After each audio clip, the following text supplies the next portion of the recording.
internet as far as stretching the heck out of your hip flexor muscles.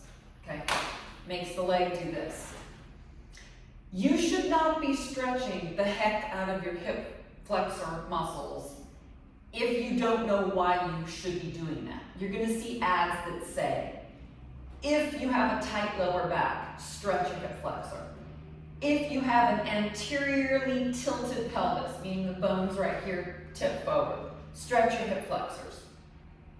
You really don't know how much you should be stretching anything unless you have an assessment. That's what I do for people.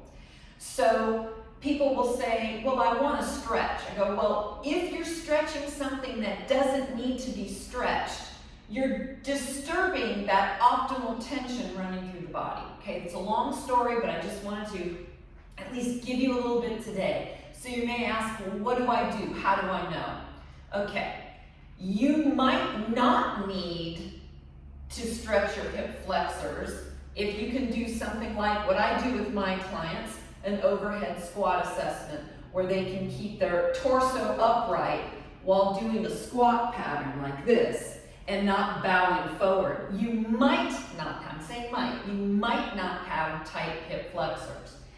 If you don't have an anteriorly tilted pelvis, you might not have tight hip flexors.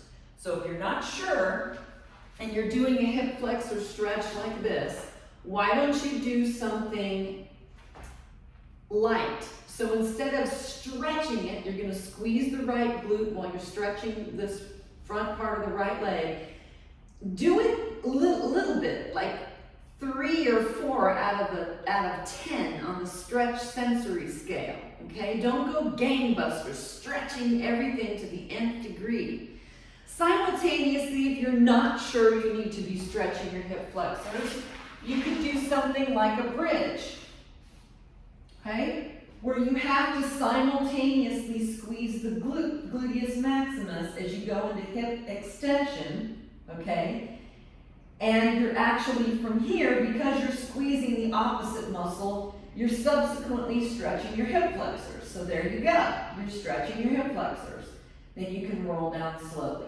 But today's little saying or lecture here today is, don't just stretch the heck out of any one muscle group if you don't know that you should be doing it.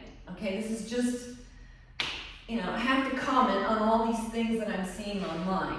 Okay, so if you have any questions, you can always contact me. I'm at michellebond.com. Again, I have my proprietary 11-point biomechanical assessment with my also proprietary 5-category corrective exercise system. So if you're curious about what you should be stretching and subsequently mobilizing and strengthening and integrating, hint, hint, that's what I do, give me a call, give me a message. Have a great day, everyone.